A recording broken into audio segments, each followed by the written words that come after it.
서로.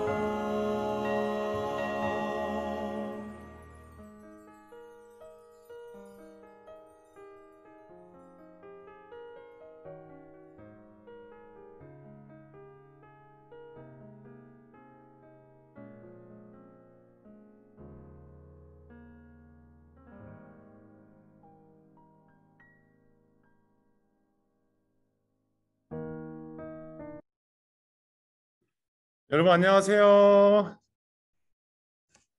안녕하세요. 네, 안녕하세요. 자, 오늘 이 시간 우리 5주차 어원 활동하기 시작 전에 우리 친구들 카메라 앞에 카메라 켜고 앉아볼까요? 하율아 안녕. 오랜만이네. 안녕. 한진 안녕. 자, 일찍 와주셔서 우리 친구들 너무 고마워요. 자, 오늘 우리 친구들 네, 또 이른 아침 이 시간 활동하기 전부터 일찍 많이 네, 와 주셔서 참으로 감사합니다. 오늘 시작하기 전에 카메라들을 한번 전도사님 비추는 카메라들을 잘 찾아보세요. 앞으로 여러분과 대면 비대면을 같이 하면서 오늘 어떻게 하면 제일 좋은 구도를 만들지 찾아보고 있으니까 여러분들도 중간중간 이렇게 저렇게 하고 있구나 한번 생각해 주시면서 혹시 피드백 주고 싶은 친구도 있으면 또 피드백 주시면 돼요. 자, 그러면 우리 오늘 몇 주차 활동이라고요? 5주차. 네, 5주차 활동입니다. 자, 오늘 5주차 활동을 위해 우리 선생님 진주현 선생님께서 기도로 함께 시작해 주시겠습니다. 기도하겠습니다. 사랑하는 하나님 참 감사합니다. 저희들을 예배의 자리에 불러주시고 또 이렇게 말씀을 암송하고 귀한 시간, 은혜를 누리는 시간을 허락해 주심에 감사합니다.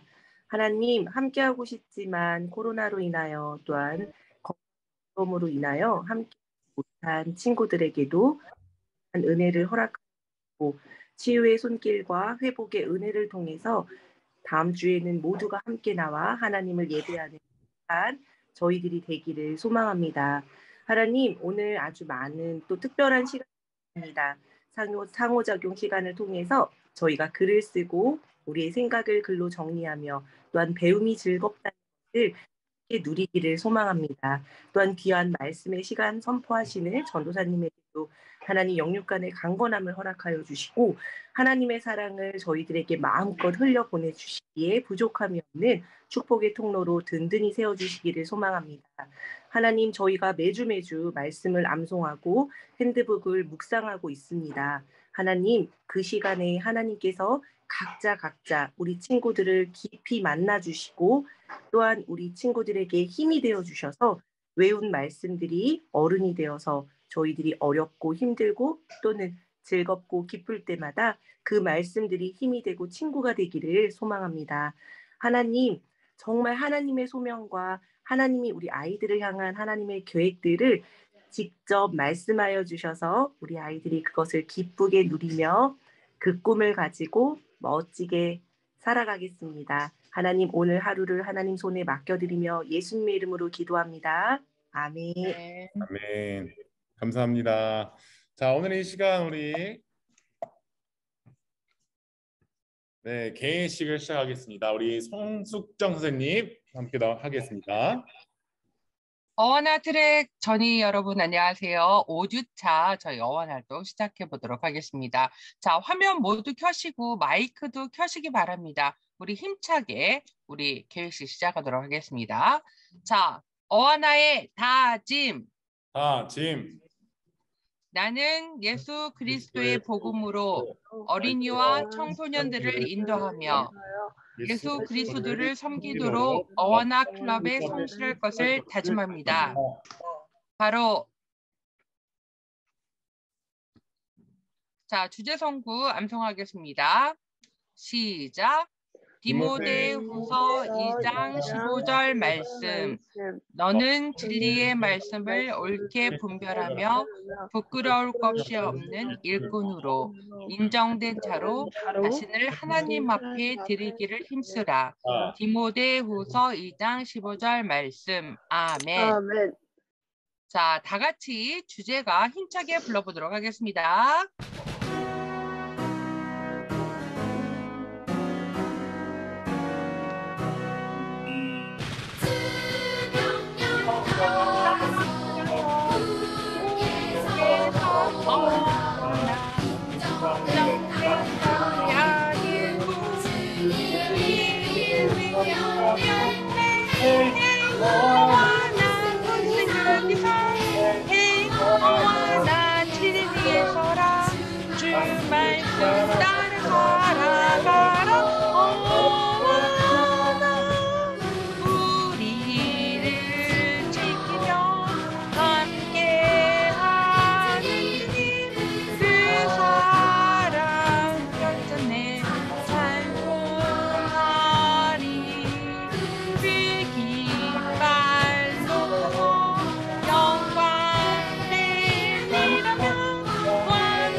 자, 이 시간에는 우리 백양선 전도사님께서 말씀을 선포해 주실 겁니다. 자, 여러분 지금 여러분 앞에 뭐 있어야 돼요?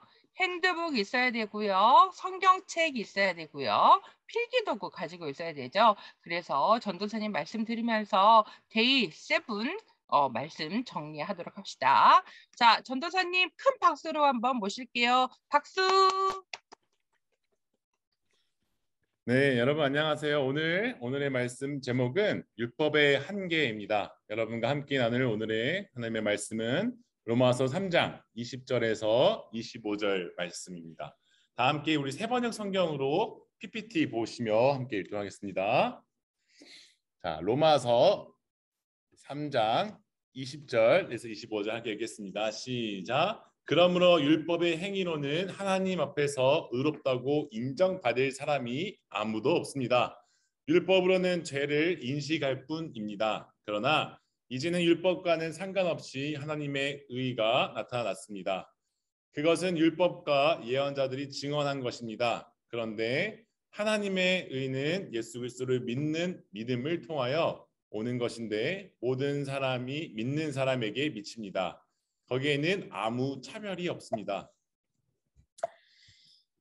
모든 사람이 죄를 범하였습니다. 그래서 사람은 하나님의 영광에 못 미치는 처지에 놓여 있습니다. 그러나 사람은 그리스도 예수 안에서 얻는 구원으로 말미암아 하나님의 은혜로 값없이 의롭다고 선고받았습니다. 하나님께서는 이 예수를 속죄 제물로 내주셨습니다. 그것은 그의 피를 믿을 때에 유효합니다. 하나님께서 이렇게 하신 것은 사람들이 이제까지 지은 죄를 너그럽게 보여주심으로써 자기의 의를 나타내시려는 것이었습니다. 아멘.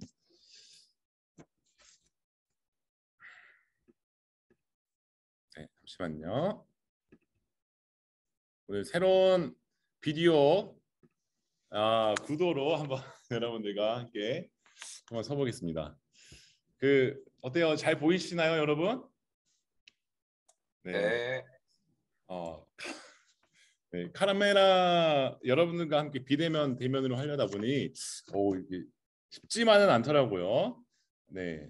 오늘 이 시간 여러분 함께 해주셔서 너무 감사하고 또 지난 한 주간도 여러분 각자의 자리에서 정말 힘써 애써고 또 고생하시느라 참 수고 많으셨습니다. 자, 네, 컴퓨터가 오늘따라 오늘 좀 익숙치 않은데, 네, 잠시만요.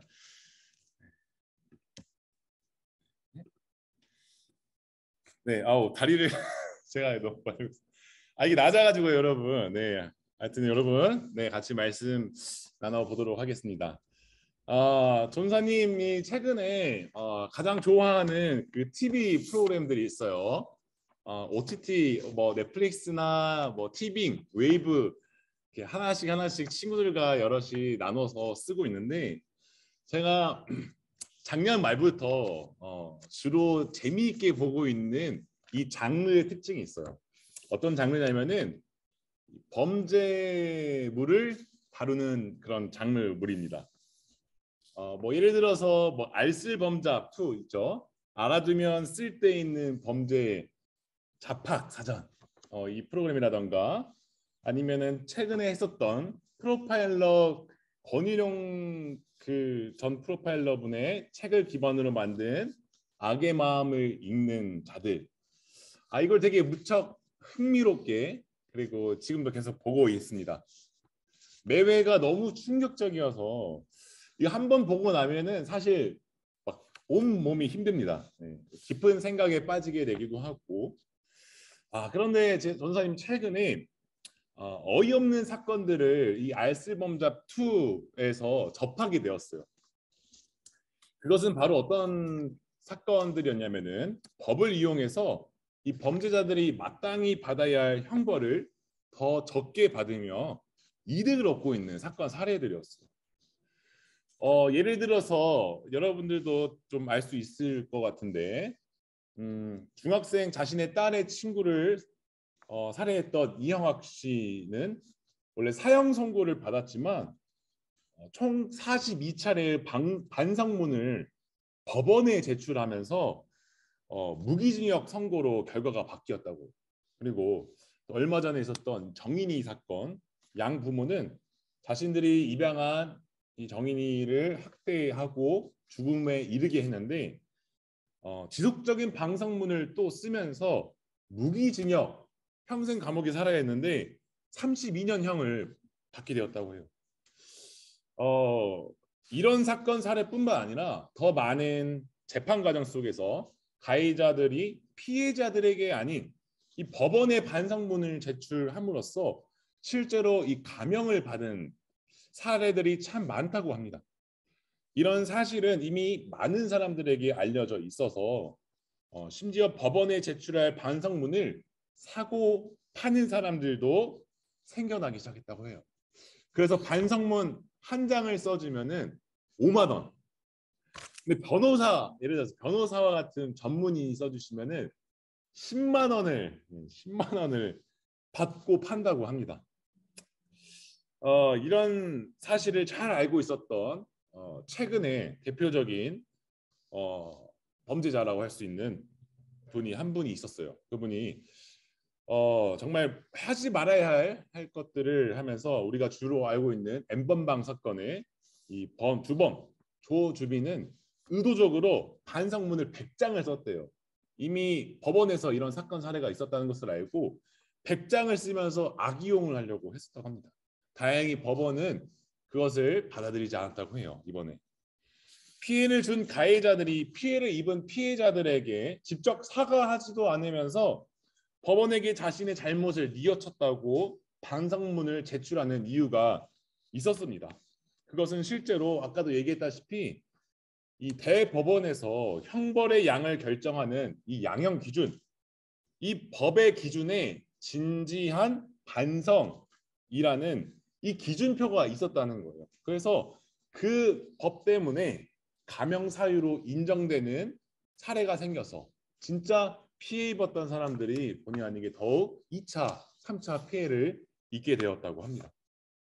자, 법이라는 것은 이 국가에 속한 국민들이 질서 있는 사회 속에서 이 복지와 안전을 책임져주고 또 그런 국민들을 위해 존재하는 것인데 이 누군가는 이 법을 이용하여 자신의 이익과 안전만을 위하여 이렇게 악용하고 있었습니다.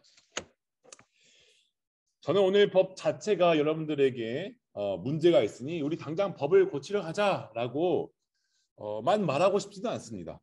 그와 동시에 오늘 그러니까 법 안에서 살아가는 우리의 모습을 한번 살펴보고자 합니다.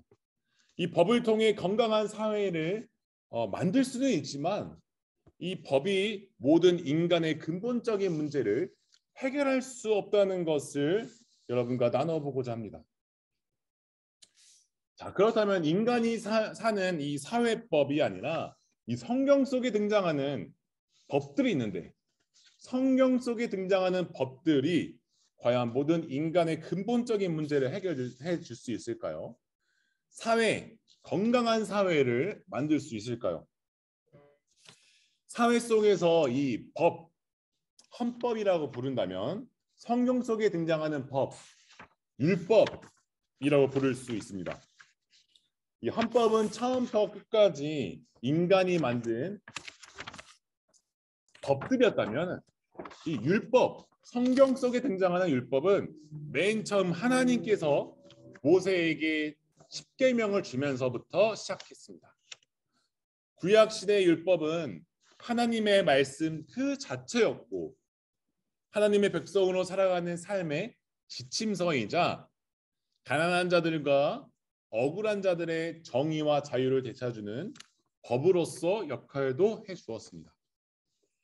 그러나 이제 시간이 지나면서 이 율법을 관리하고 이 율법에 대해 많이 알고 있던 대제사장 그리고 바리새인들은 율법을 자신의 의견을 담은 법들을 하나씩 추가하기 시작했습니다. 이 율법에 대해 잘 알고 있던 그들은 이 율법을 자기 편한 대로 이용하기 시작했습니다. 신약 시대에 이르러 이런 율법은 더 이상 하나님의 말씀이 담긴 그런 율법의 조항들보다 사람들이 만든 율법의 조항들이 점차 많아지기 시작했어요. 즉 하나님을 진심으로 믿는 사람들이 있기보다 하나님이 아닌 율법의 조항, 율법을 믿는 사람들이 많아지기 시작했다는 것입니다. 자, 이런 시기에 세례 요한이 등장합니다. 세례 요한은 율법이 점점 하나님의 뜻이 아닌 사람의 뜻에 가까워지고 그 율법이 인간의 근본적인 문제를 해결해 줄 수 있을 것이라 여기는 그런 사람들의 모습을 지켜보고 있었습니다. 때가 이르자 세례 요한은 율법을 관리하는 대제사장들과 그리고 바리새인들 그리고 하나님의 말씀보다 율법을 더욱더 믿고 신뢰했던 그 사람들에게 말씀을 전하기 시작했습니다. 누가복음 3장 2절에서 3절을 보면 함께 읽어보겠습니다. 네.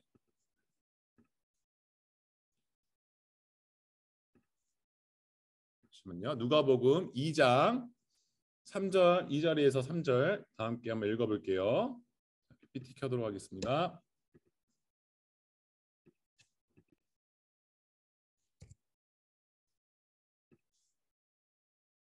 네, 보이시죠? 네, 함께 읽어보겠습니다. 안나스와 가야바가 대제사장에 있을 때에 하나님의 말씀이 광야에 있는 사가랴의 아들 요한에게 내렸다.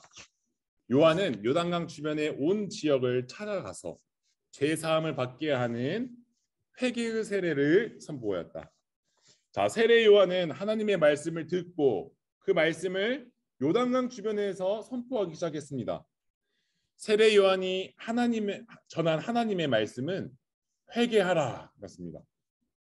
대제사장과 바리새인들은 자신들이 율법을 잘 지키고 있었다고 생각했었겠지만 하나님은 그렇게 생각하지 않았습니다.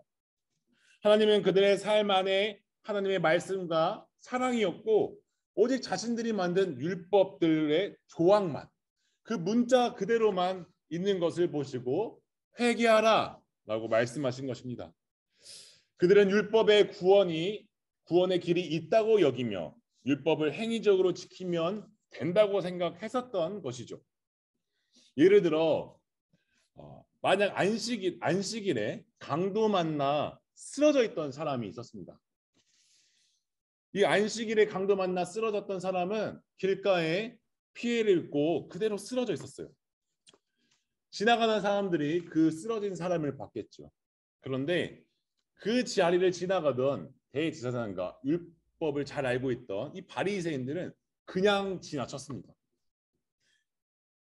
이 피해 입은 사람을 도와주지도 못하고 그냥 지났던 그들의 이유는 바로 율법 때문이었던 것입니다.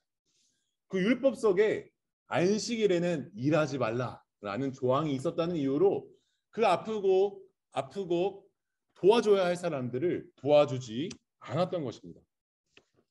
자, 이처럼 율법을 믿는 이들은 사람의 생명을 소중히 여기기보다 자신이 이 율법 조항을 지키는 것에 더욱 편안이 되어 있고 자신이 율법 조항을 잘 지킴으로써 자신만 구원의 길에 이르면 된다는 생각에 빠져 있었습니다. 결국 이들은 하나님의 뜻이 담긴 그 율법의 본질적인 하나님의 메시지보다 자신들의 뜻이 담겨 있던 그 율법의 조항들을 자신의 삶의 이유, 목적으로 여기며 살아갔던 것입니다. 회개하라라는 의미는 잘못된 길에서 돌이켜 옳은 길로 가기 시작하는 것을 의미합니다.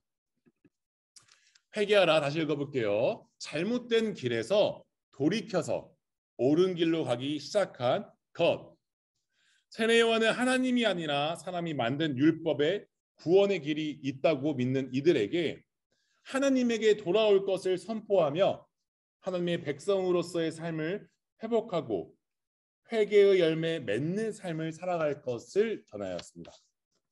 그렇게 세례 요한은 당시 율법만을 믿던 이스라엘 백성에게 회개하여 하나님의 백성의 삶으로 다시 돌아와 곧 오실 예수 그리스도를 믿을 수 있도록 미리 안내하는 그런 자신의 역할을 다해냈던 것입니다.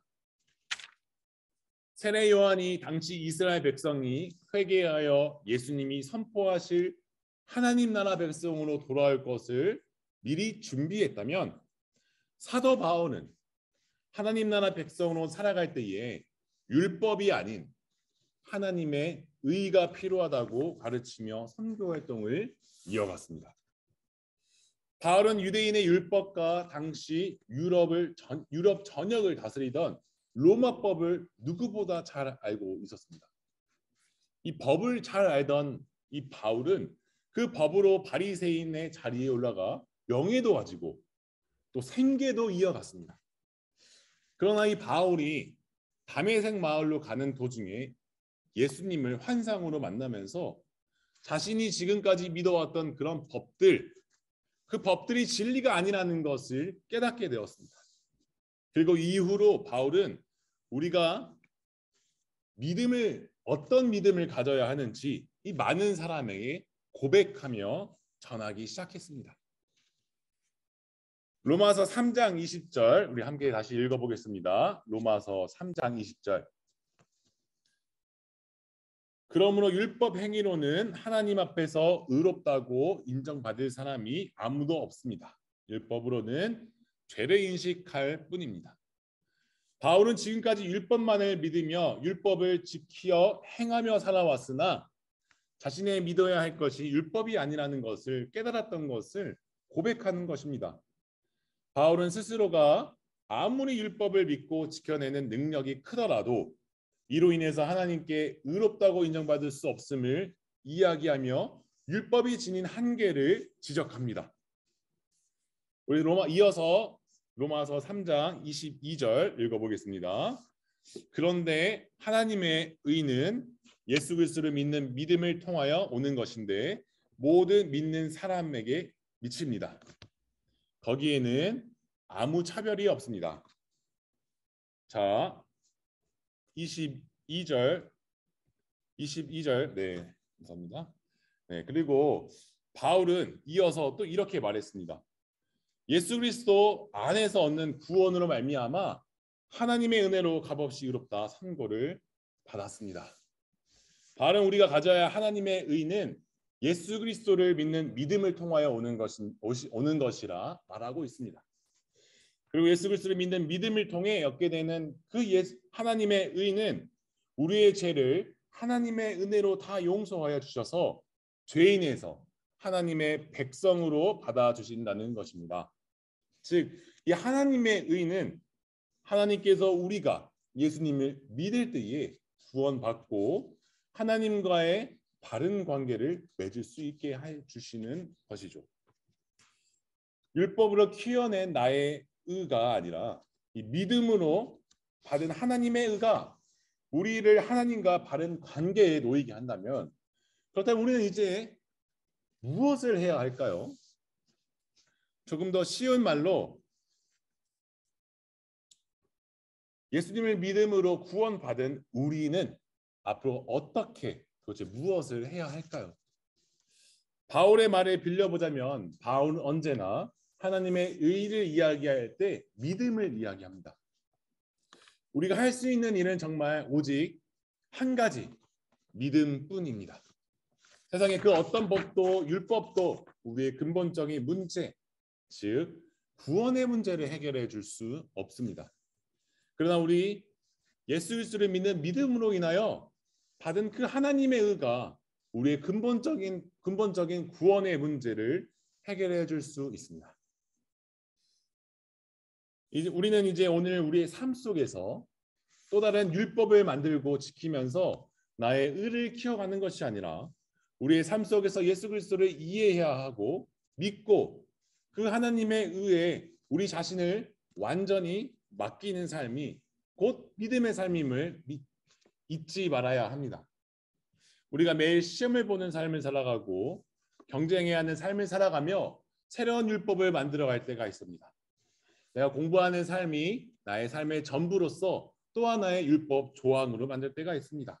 그러나 여러분, 우리가 이렇게 살아가는 매일의 삶 속에서 홀로 나의 능력만을 키워가는 그런 율법을 믿는 것이 아니라 나의 모든 삶을 하나님께 맡기는 그런 하나님의 의에 의지하면서 하나님과 끊임없이 더불어 함께 살아가는 믿음의 삶을 살아가는 여러분, 나 트랙 전이 가족 모든 사람들이 되기를 간절히 소망합니다.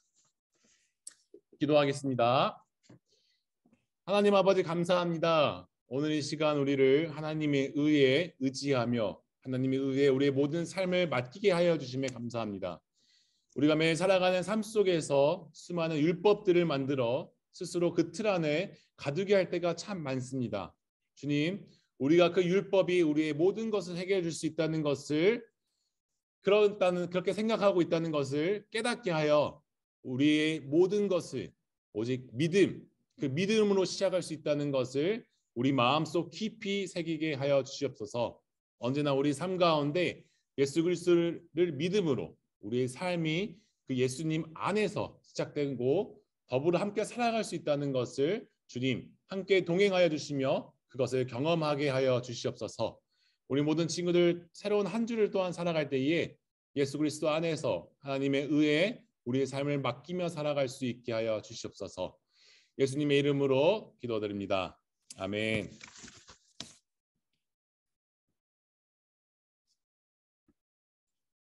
네, 여러분, 오늘 이 시간 상호작용 들어가기 전에 잠깐 현재 시간이 56분인데 우리 3분 정도 쉬었다가 다시 한번 상호작용 시간을 만나도록 하겠습니다. 자, 이 시간 3분 함께 쉬도록 하겠습니다.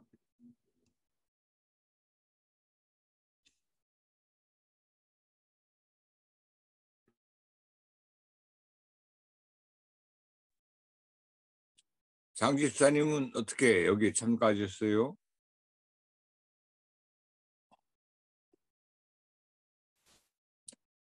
장 집사님, 오늘 장비 세팅하는 거 도와주고 계십니다. 나 또 교사로 오신 줄 알고 좋아했지. 교사로도 오셨습니다. 그래? 어디 트랙의 전이요? 저 집사님이세요? 네. 저희 오늘 강의 해달라고 오셔서 저 들어왔는데. 그렇구나. 나 일일 교사구나. 네네. 아주 붙박이 교사 하시면 좋을 텐데. 전이에 자리 많이 부족해서.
음.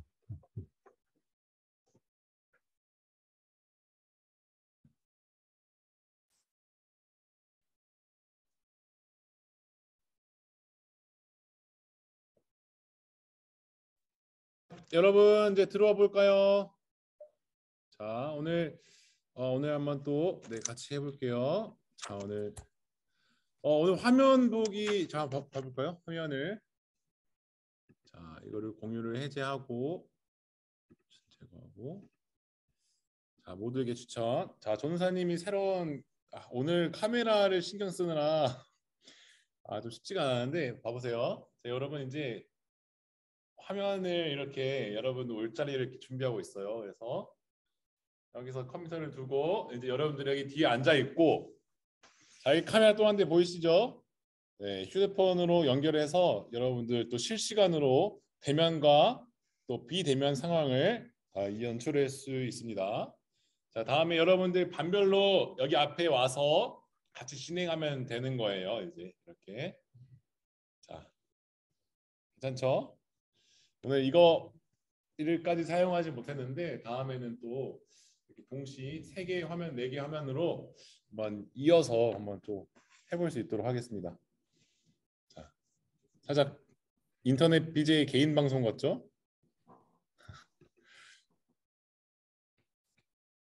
네, 여러분, 우리 오늘 이름 한 번도 못 불렀어요. 오늘 또 카메라 너무 신경 쓴다고. 자, 우리 10시인데 현준이 안녕. 그리고 우리 주영아, 우리 상현아 안녕. 세연이, 그리고 주아야 안녕. 아이고 고생했어 또 코로나 때문에. 준기야 안녕. 예주 어디 있어? 승우야, 세인아 안녕. 아이고 수 뚝 올라오네. 재환이 천재. 맞아, 나도 천재라 생각해요. 태용아 안녕. 조명남을 이어가고 있군, 라인을. 조용찬 호사님이 좋아하겠다. 야, 서원아 안녕. 윤태 안녕. 재민이 안녕. 은우야 안녕. 하유라 몸은 괜찮니? 아이고 고생했고. 또 우리 하윤이 안녕. 호영아 안녕. 유나야, 우리 유나도 지금 교회 와 있어요. 자, 또 우리 누구지? 또 누구 있지? 도훈아 안녕. 혜원아 안녕. 그리고 준성아, 희연아 안녕. 자, 우리 아직 카메라 안 켜준 친구들, 우리 또 새로운 우리 오늘 게스트가 있어요, 여러분. 우리 새로 오신 선생님들을 위해서 카메라 키면 여러분 깊은 환영의 인사를 해줘야 됩니다.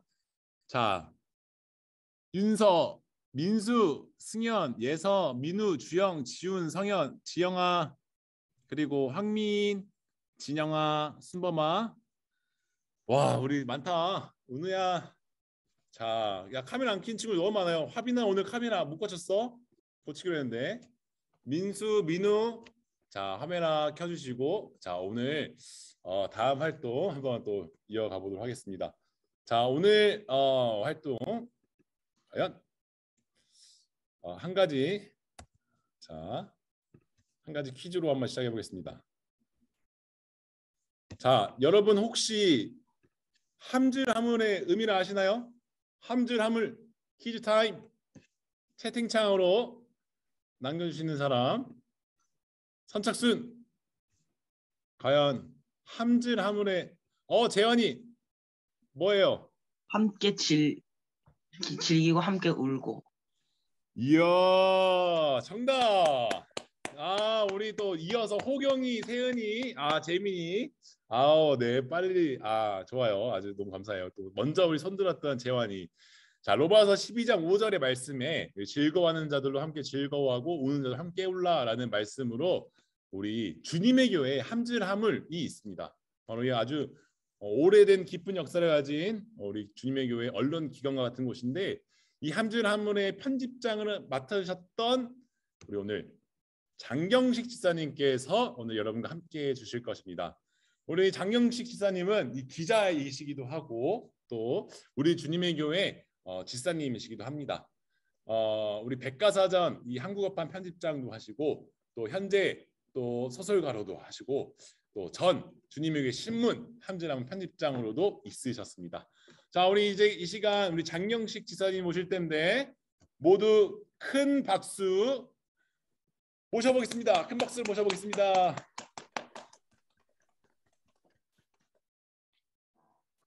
네, 그럼 제가 시작하면 될까요? 네. 네, 안녕하세요. 저 장경식입니다. 지금 소개해 주신 것처럼 브리테인커 백과사전이라는 백과사전의 한국어판 편집장도 했었고요. 함줄하물의 편집장을 작년까지 하다가 올해 이제 좀 젊으신 분한테 이제 넘겼습니다. 제가 자료를 열고선 그 강의를 시작하도록 하겠습니다.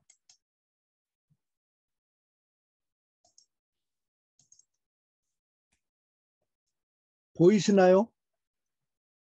어와나 트랙이라고 나와 있는 장면 보이세요? 예, 네, 보입니다. 예, 보입니다. 네, 그럼 시작할게요. 네. 오늘 제가 전도사님께 말씀드린 건 이제 글쓰기에 대한 얘기였어요. 그래서 제가 글쓰기에 대한 자료를 하나 준비해 봤습니다. 제목은 햄버거의 글쓰기입니다.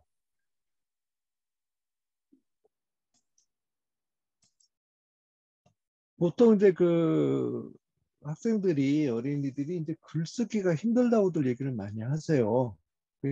그래서 특히 이제 좋은 글은 쓰기가 힘들다고도 하죠. 왜 그럴까 한번 생각을 해봤어요. 물론 이제 글을 쓰는 데는 굉장히 여러 가지 이 조건이 필요하겠죠. 근데 그 모든 것을 이 짧은 시간에 모두 얘기할 수는 없고, 가장 쓰기 힘들어하는 게 뭔가를 생각해 봤어요. 제가 이제 대학에서 이제 현대문학이나 국문학 강의를 많이 하면서 학생들한테 일일이 출석 대신에 물어보기도 했는데, 그럴 때 느끼는 거는 글이라는 것을 되게 쓰기 힘들어한다.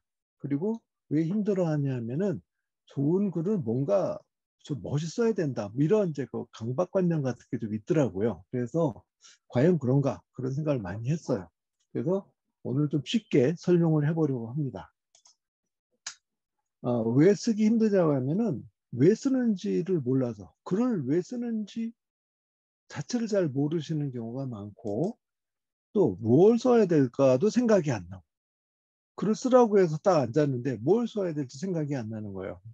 그 다음에 또 어떻게 쓰는지도 잘 모르겠고, 뭐 어떻게 시작해야 되는지. 물론 이제 선생님들은 멋있게 글을 쓰시고 좋은 글을 보여주시지만, 그래서 왜 그렇지? 뭔가 와닿지 않는 거죠. 그래서 힘들다고들 많이들 얘기를 하세요. 그래서 제가 생각해 본 가장 중요한 것이 뭘까를 생각해 봤어요. 저는 이렇게 생각해요. 글이라는 거는 결국 누구한테 뭔가를 전달하는 거잖아요. 그 글을 읽는 사람이 뭔가 새로움을 느낀 것이 좋은 글이다 라는 거죠. 그러니까 새로움이 없는 글은 죽은 글인 거죠. 왜냐하면 새로움이 없다는 거는 다른 사람이 쓴 글과 똑같은 글이라는 얘기가 되는 것이고, 다른 사람과 쓴 글과 똑같은 글이면 굳이 읽을 필요가 없잖아요. 그죠? 그러니까 별로 좋은 게 없는 거죠. 그러면 좋은 글이 아니라고 생각을 하는 겁니다. 새롭다는 것이 뭔가 또 이제 생각을 해봐야 되겠죠. 새롭다는 것은 여러 가지가 있는데, 보통 논문 쓸 때도 그렇고, 글 쓸 때도 그렇고, 뭐 문학 작품 만들 때도 그렇고, 무슨 평론을 써도 그렇고, 논술을 할 때도 마찬가지예요. 새롭다는 것이 무엇일까? 첫 번째는 대상이 새로워야 될 것 같아요. 대상이라는 게 뭐냐면 글감이라고 하기도 하고 소재라고 하기도 하고 그런 거죠. 만약에 특히 이제 함드라무 같은 신문에서도 그렇고, 아무도 모르는 새별을 발견했다, 이러면 이야기거리가 되는 거죠. 그 내용이 좀 부족하다 하더라도 새로운 별이라는 의미에서 이야기가 되고요. 또 예를 들어서 잠실에 아무도 몰랐던 새로운 햄버거가 나타났다, 그래서 이야기가 되는 겁니다. 새로운 햄버거니까. 근데 만약에 이미 있는 햄버거, 뭐 M 어쩌고 하는 햄버거, 또는 뭐 B 어쩌고 하는 햄버거 얘기를 갖다가 잠실에 B 어쩌고 햄버거가 있어, 이러면 이야기가 안 되죠. 왜냐면 다 아는 얘기니까. 이런 얘기인 겁니다. 그 다음에는 관점이 새롭거나 어떤 거를 바라보는데 다른 눈으로 바라볼 때, 그러니까 다른 사람이 미처 발견하지 못했던 다른 눈으로 바라볼 때, 예를 들어 지구를 얘기하는데 늘 우리가 보는 지구 얘기만 하다가 지구를 다른 카메라로 하늘에서 바라본다면 다른 풍경이 나오잖아요. 이럴 때 이건 이제 이야기가 되는 거죠.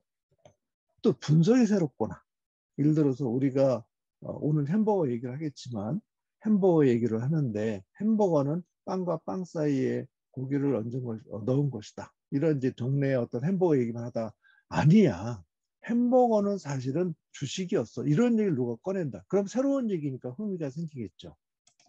또는 느낌이 새롭거나,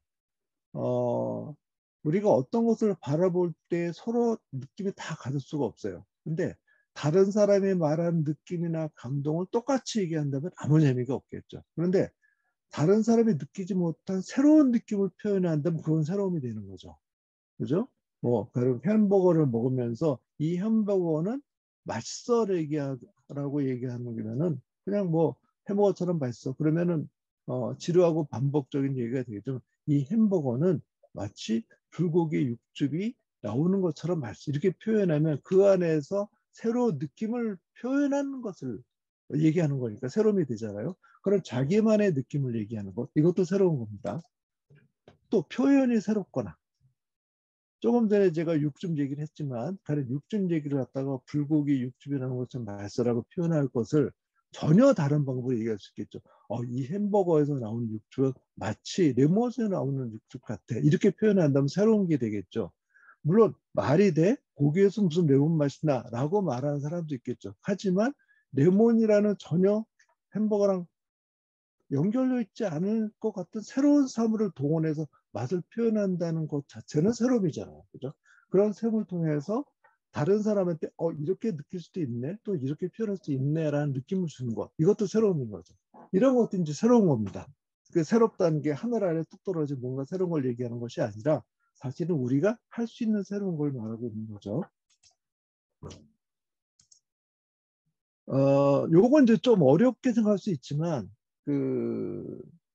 어렵진 않아요. 우리가 늘 아는 건데 사실 누군가 어떤 학자가 이렇게 정리를 하셨어요. 20세기 초반에 러시아의 이제 구조주의 언어학자의 어떤 초기 분이세요. 로만 야콥슨이라는 분이 소통의 과정, 사람이 사람과 말을 하거나 글을 쓰거나 하는 그 소통의 과정에 어떤 요소들이 있는가를 정리해 본 도표가 있어요. 이걸 한번 보시면 조금 이따 글 쓰는데 참고가 될 것 같아서 제가 이걸 정리해 봤어요. 처음에 이제 글이라는 것은 쓰는 사람 있죠. 말을 할 때도 말을 하는 사람이 있고, 이걸 이제 발신자라고 하기도 하고, 말하는 사람이라고 하기도 합니다. 그 사람이 우리 이제 메시지를 전달을 해요. 어떤 그 의미를 전달을 하죠. 누구한테? 받는 사람한테. 전화를 걸면 받는 사람이 있고, 그죠? 그 다음에 글을 쓰면 읽는 사람이 있고, 말을 하면 듣는 사람이 있잖아요. 일단 요 세 가지 구조가 가장 기본인데, 이게 어떤 환경에서 이루어지냐 하면, 메시지에는 어떤 관련된 사물이 있어요. 우리가 지금 제가 여러분한테 지금 강의를 하고 있는데, 발신자는 이 경우에 저고, 수신자는 여러 학생들이고, 그 다음에 메시지는 지금 이 글쓰기에 대한 얘기를 하고 있는데, 관련된 사물은 지금 글이기도 하고 햄버거이기도 한 거죠. 오늘 햄버거에 대한 글쓰기니까 어떤 말로 하고 있느냐, 그걸 코드라고 해요. 근데 언어이기도 합니다. 그 다음에 이것들은 모두 어떤 환경에서 얘기하고 있는가는 상황이 있어요. 저는 지금 줌으로 교회라는 어떤 그 교회라는 배경을 전제로 여러분께 지금 말씀드리고 있는 거죠. 여기 이제 상황입니다. 여기는 총 6가지를 가지고 로만 야콥스 뭐라 하면 커뮤니케이션의 6가지 요소라고 얘기를 했어요. 소통의 6가지 요소라는 거죠. 그러니까 어떤 소통의 과정에도 이런 내용이 들어가 있어요. 이렇게 얘기할 수가 있죠. 그리고 사실 이 소통의 구조를 가지고 굉장히 많은 이제 이론들이 파생이 돼요. 여기서 나오는 얘기 가지고. 하지만 이걸 가지고 저는 오늘 글쓰기에 대한 것만 얘기를 해볼까 해요. 자, 오늘의 주제는 아시겠지만 햄버거입니다. 아직 이제 아침 만드신 분들은 많이 배가 고프실 거고, 이 맛있는 햄버거 사진을 보면 아마 침이 보일 거라고 생각을 해요. 어쩔 수 없어요. 참아야 돼요. 지금은 강의를 들 시간인지 햄버거 주문한 시간에, 물론 어디에서 새로운 제품이 나오기도 했지만 굳이 제가 그걸 먹자는 건 아니죠. 일단 얘기를 합시다. 우리. 자, 햄버거의 글쓰기에 대해서 한번 정리를 해볼게요. 자, 내가 있습니다. 나는 여기서 저이기도 하고 여기 있는 여기 계신 여러분이기도 합니다. 여러분이 글을 써서 여러분의 친구분한테 무슨 얘기를, 햄버거에 대한 얘기를 해볼까 하는 거예요. 지금 어떻게 한국어로 쓰겠죠. 물론 여러분 중에 영어를 잘하는 분이 있으면 영어로 외국인 친구한테 쓸 수도 있어요. 그죠? 그 다음에 그것을 가지고 햄버거에 관련된 상황을 가지고 글을 쓰겠죠. 이런 것이 기본적으로 우리가 햄버거 글쓰기에 대한 기본적인 공간이에요. 이 공간에서 어떤 얘기를 할 수 있을까? 내가 어제 먹은 햄버거를 한번 말해보자 라고 얘기할 수 있겠죠. 그죠? 그럼 여기에서 조금 전에 우리가 새로움을 찾는 방법에 대해서 한번 우리가 생각을 해봤어요. 첫 번째 이제 어떤 햄버거인가? 이거는 전 여러분이 새로움을 찾을 수 있다고 생각을 해요. 왜냐하면 어떤 햄버거인가 여러분이 어저께 햄버거를 물론 안 드신 분도 계시겠죠. 뭐, 하지만 만약에 드셨다. 뭐 어제가 아니고 그저께 먹을 수도 있고 지난주에 먹을 수 있고 분명히 햄버거는 먹었을 거예요.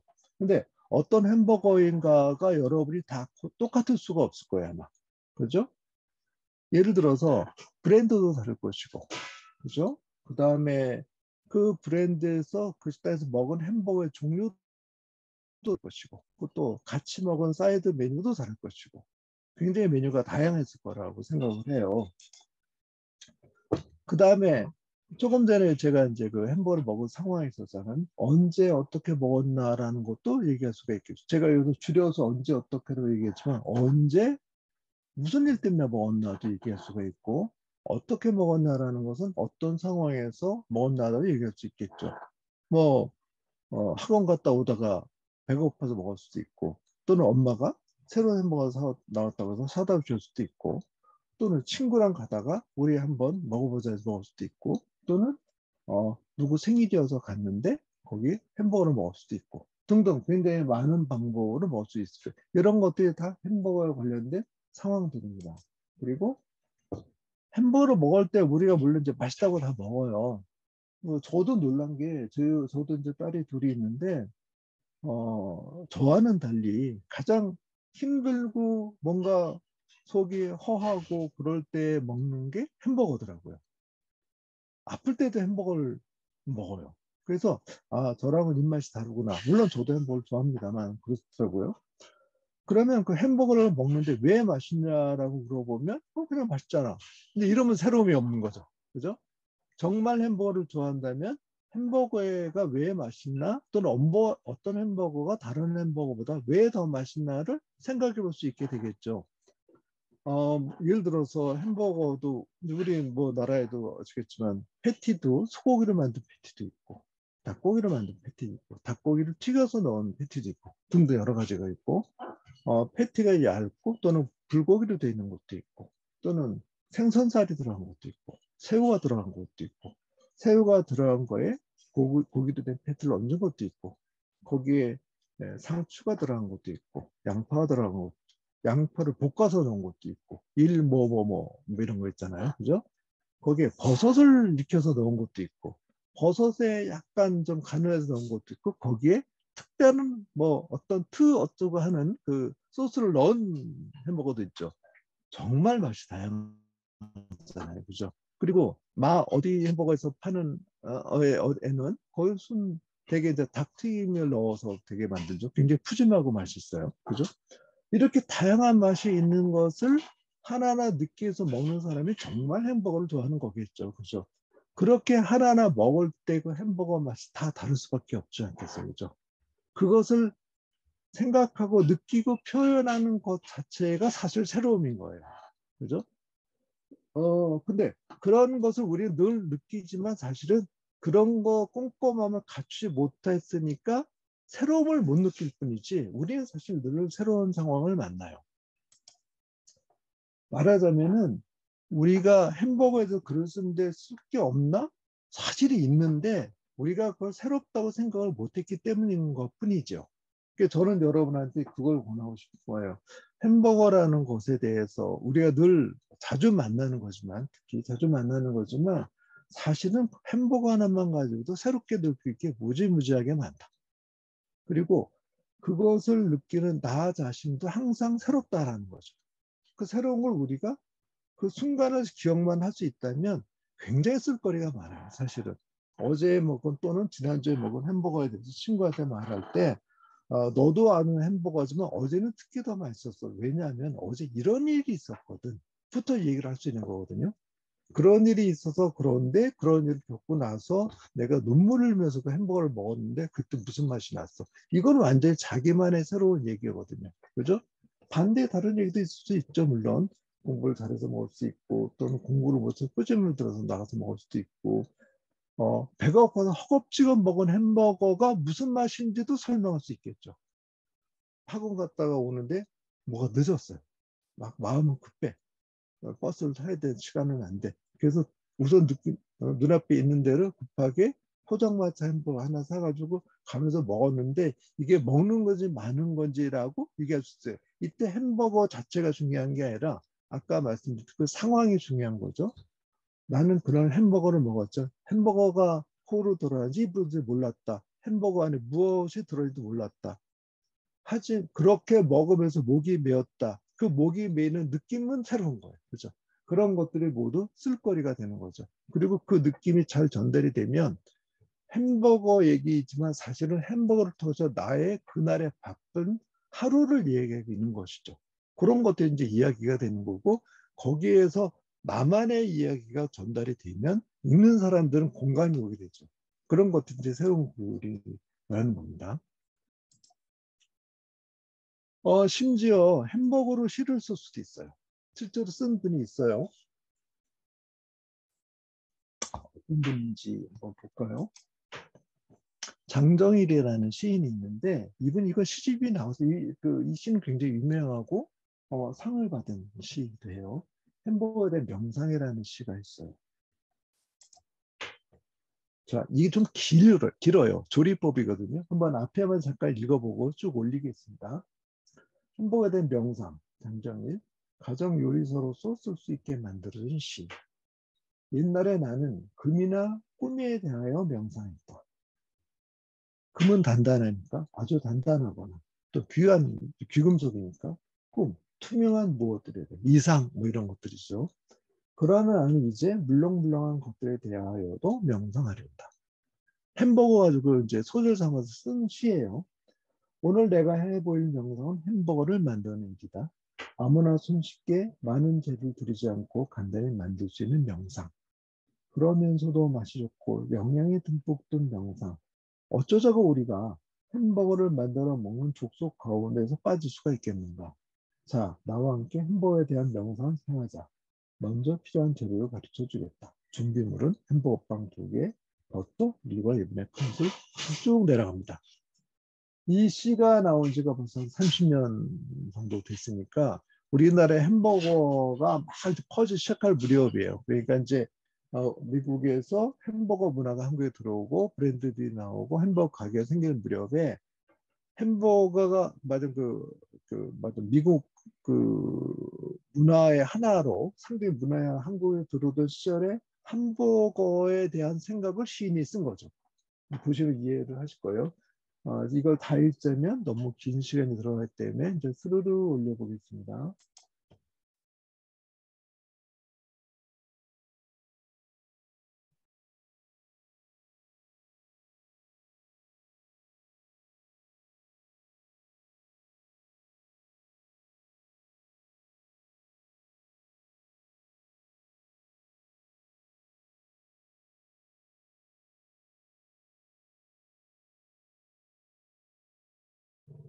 보시면 이제 아시겠지만 뒤에 부분이 읽고 난다. 햄버거를 만드는 과정을 쭉 꼼꼼히 쓰면서 그러면서 맨 끝에 이 과정이 명상이다라고 얘기를 하고 있고 이 얼마나 유익한 명상인가 그러면서 맛있고 영양하는 미국식 간식이 만들어졌다. 햄버거라는 어떤 주로 미국에서 발달한 음식이 한국에 들어와서 한국 문화에 퍼지는 것에 대한 시인의 감성이 이렇게 쓰여진 거죠. 그죠? 그래서 우리 문화 속에 미국 문화가 햄버거라는 어떤 물상을 통해서 들어와서 우리의 의식도 지배할 수 있음을 보여주는 시인데 이렇게 재밌게 쓴 거예요. 그러니까 사실 굉장히 당시로 흥미로운 시였고 그랬습니다. 햄버거는 이런 햄버거 그러니까 음식 자체에 죄가 있는 건 아니잖아요. 그죠? 그렇기 때문에 우리가 어떤 즐기고 맛있게 먹는 모든 것 짜장면이 마치 한국식 중국 음식이듯이 모든 것은 사실 한국 문화의 일부가 되는 것이고요. 그것을 가지고 좋다 나쁘다 얘기하는 게 아니라 그런 것이 우리 속에 어떤 영향을 미치고 있는지 우리가 그걸 통해서 어떤 생각을 하고 있는지 같은 건 우리가 생각할 필요가 있는 거죠. 그런 의미에서 이 시인은 햄버거도 하나의 시적 소재로 쓸 수가 있었던 거예요. 시 되게 재밌어요. 보시면 아시겠지만 이런 것처럼 모든 것은 새로움이 있습니다.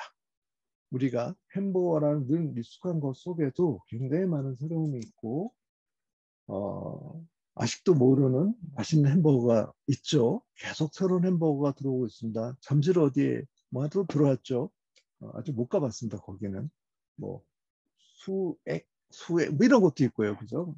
제가 이제 독일에 갔을 때에도 뭐 파이브 어쩌고 하는 햄버거가 있어서 그 출장 갔다가 들려서 먹는데 제가 그때 주문을 잘 못해가지고 거기 이제 메뉴를 선택하게 돼 있어요. 저기 그 서브웨이처럼 하나하나 선택하게 돼 있는데 저는 제일 기본을 먹는다고 빵하고 패티만 시켜서 넣어서 먹었는데 정말 맛이 없었어요. 왜 맛이 없나 이렇게 봤더니 기본 세트에 소스도 있고 뭐도 넣어야 되는 건데 제가 기본 생각해서 다 빼고 먹는 거예요. 아 정말 지금도 후회하고 있습니다. 제대로 시켜서 먹을 걸. 아무튼 그리고 이제 제가 그 옛날에 브리테니커는 이제 그 시카고에 본사가 있어서 그때 이제 매년 한두 번씩 꼭 출장을 갔었어요. 그러면은 이제 뭐 시켜서도 먹고 또 회의하다가 점심으로 나오기도 하고 그러면서 정말 햄버거를 여러 가지 먹었는데 제가 정말 맛있게 먹었던 거는 이제 그 칠면조 햄을 이렇게 얇게 썰어서 겹쳐서 넣은 거. 그러니까 우리처럼 패티가 구운 패티뿐이 아니고 뭐 그런 것도 맛있었고 그랬습니다. 아무튼 굉장히 모르는 맛있는 햄버거가 있고 그 모르는 맛있는 햄버거를 적어도 모든 사람한테 새로울 수는 없어요. 이 세상에 모든 세상에 완전한 새로움은 없죠. 왜냐하면 그걸 만든 사람이 있으니까 그렇죠. 하지만 내가 내 글을 써서 보여줄 사람한테 새로운 거는 무지무지하게 많을 거예요. 그렇죠? 내 글을 읽는 친구들이 만약 친구들이라면 그 친구들이 내가 또 그 햄버거 얘기를 해준 친구들이 그 친구들이 안 먹어본 햄버거라는 건 분명히 새로운 거니까 그죠? 그런 걸 얘기할 수가 있는 것이고 그 다음에 그 햄버거를 먹어보는 상황도 새로울 수가 있고 또 햄버거 생각하는 관점도 새로울 수가 있죠. 조금 전에 그 시인이 말한 것처럼 햄버거를 미국 문화의 하나로 얘기할 수도 있고 또는 우리는 간식으로 생각하지만 사실 많은 미국 사람들 그걸 주식으로 먹거든요. 또는 우리가 모르게 이걸 주식을 먹는 분들도 계시겠죠.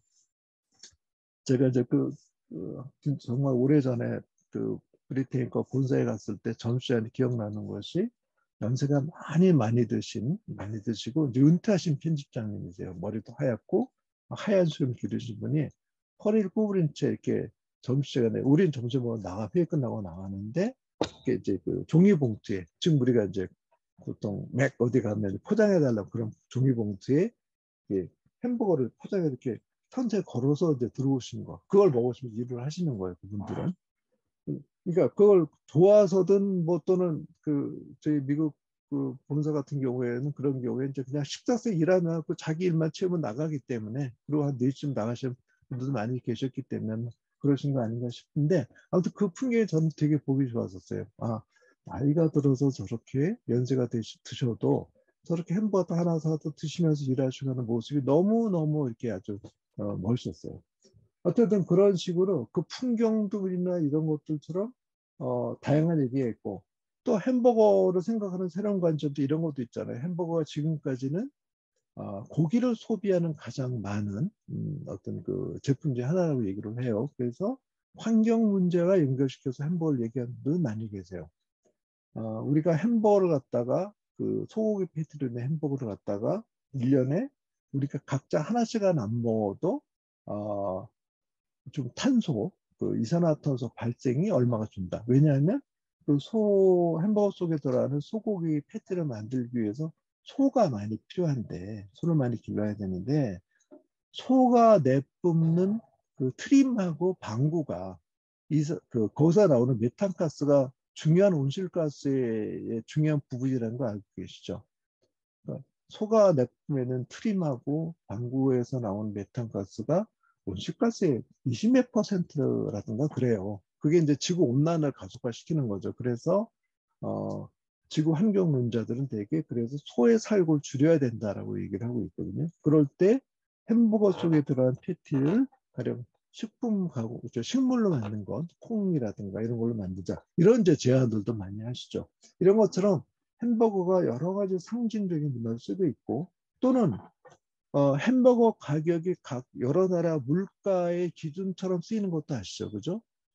맥에서 나오는 빅 버거의 가격이 나라마다 얼마인가를 가지고 실질적인 물가를 비교하는 용도로 써요. 한국의 그 버거는 가격이 좀 비싼 편이라고 해요. 한국 물가 비싸다는, 생활 물가 비싸다는 증거로 사용되기도 하죠. 그런 것처럼 햄버거가 실제 굉장히 많은 용도의 새로운 관점에서 쓰이고 있죠. 햄버거를 먹는 나도 늘 새롭습니다. 그죠? 늘 먹는 상황이 늘 새롭고, 또는 나이가 늘 먹어가고, 어제 먹었던 내가 아니고 새로운 나이기 때문에 그렇습니다. 그리고 그 새로운 것을 발견하는 것은 이제 바로 자신들이죠.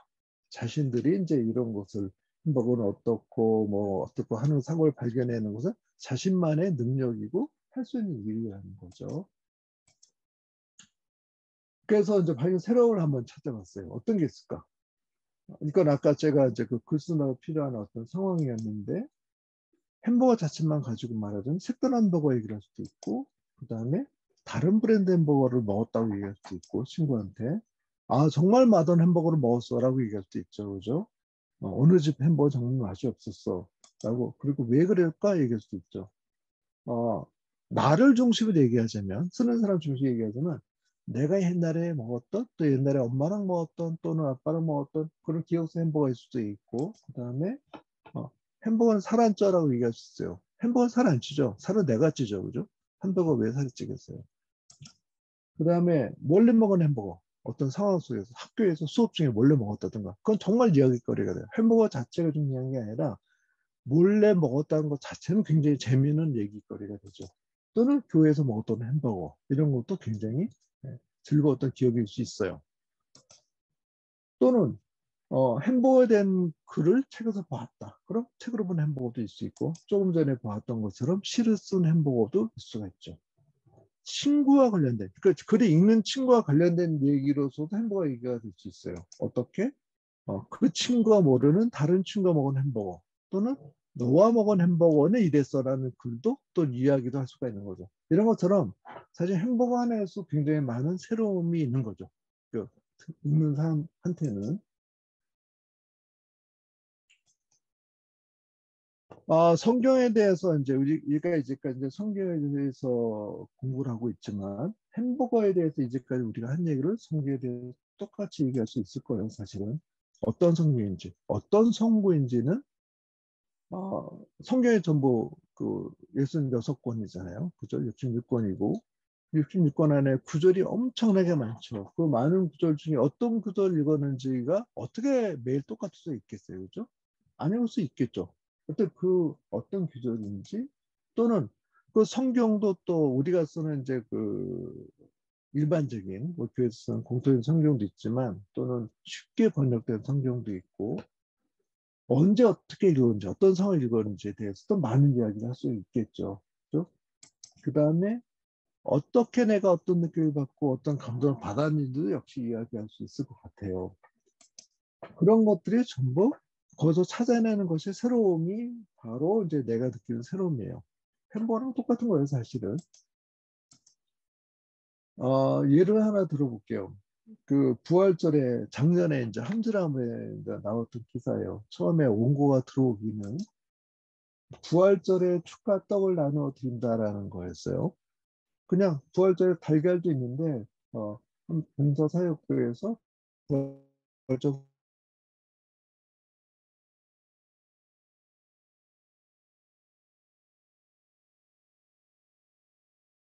이 글 자체가 없어요. 근데 여기 새로움이 안 느껴지는 거예요. 그죠? 부활절 떡을 나눠 드리는 거, 그래, 알아. 그냥, 그럼 뭐 있는 일이지. 나가서 받으면 되는 거니까. 그런데 떡을 나눠주는 것 외에 다른 의미를 느끼지 못하는 글이었어요. 아니, 부활절에 떡이라는 게 무슨 의미인가를 아마 찾아봐야 되지 않을까? 라는 생각이 들었어요. 그래서 좀 찾아보고 기사를 다시 썼어요. 부활절은 떡을 나눠야 된다. 이제 곧 부활절이 다가오죠. 우리는 근데 이제까지 교회 학교에서 보통 삶은 달걀을 나눠줬잖아요. 근데 왜 떡인지가 궁금했던 거거든요. 그래서 자료를 막 찾아봤어요. 그랬더니 부활절에 이제 이스터 에그를 삶은 달걀을 나누는데 정말 예수님 때와 예수님 후에 생긴 초대교회 때는 달걀을 나누지 않았다는 거예요. 그러고 보니까 예수님 성경에 달걀 얘기 거의 안 나와요. 그죠? 예수님 부활하실 때 달걀 깨면서 부활하신 것도 아니고, 근데 왜 달걀이었지? 라는 생각이 들었던 거죠. 그래서 왜 그랬나 찾아보니까 달걀이 이러저러해서 예수님 시절에는 없었고 한참 뒤에 다른 신화와 관련되어 달걀 쓰였던 것이 맞아요. 연결돼서 나타난 것이다라고 되는 거예요. 그런데 정작 초대교회 때 부활의 기록으로 나타난 건 떡이었더라는 거죠.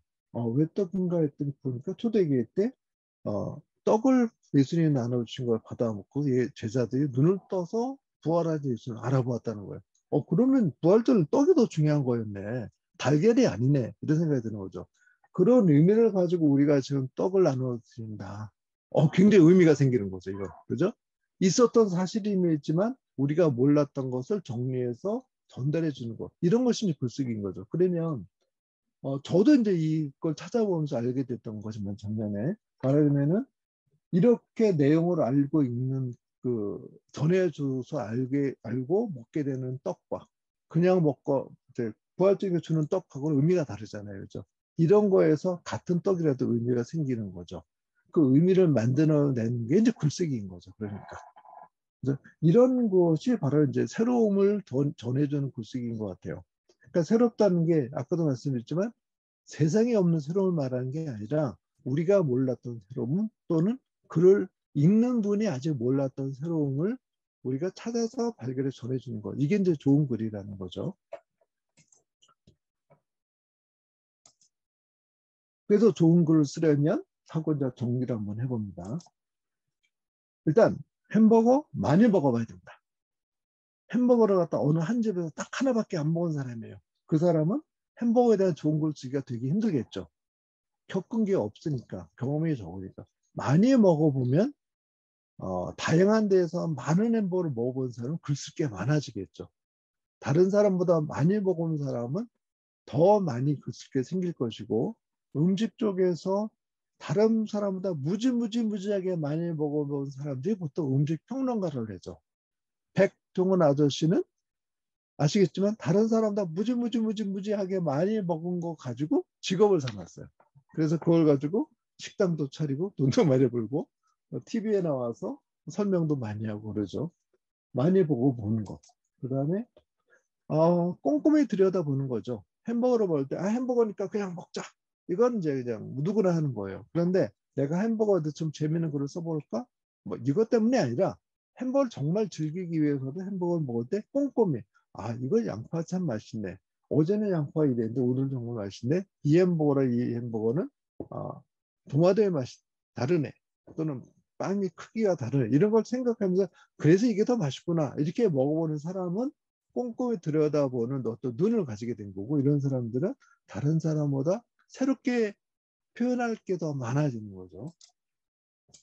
어떻게 잠깐 이 햄버거 얘기를 전할 텐데 또는 이 상황을 얘기할 텐데 어떻게 전할까? 그 세 표현을 찾아보는 것. 아까 시인처럼 시를 쓸 수도 있고 일기처럼 표현할 수도 있고 또는 수필처럼 표현할 수도 있고 편지를 표현할 수도 있고 그런 것들도 다 새로운 표현이죠. 아까 제가 표현해서 뭐 레몬맛 이렇게 어쩌고 얘기했지만 이런 것처럼 새로운 표현을 찾아서 새로운 표현 자체에 대한 느낌을 주는 것도 역시 좋은 글을 쓰는 데 필요한 거겠죠. 이렇게 하다 보면 내가 새롭게 전달할 게 뭘까라는 걸 이제 알 수 있게 된다는 겁니다.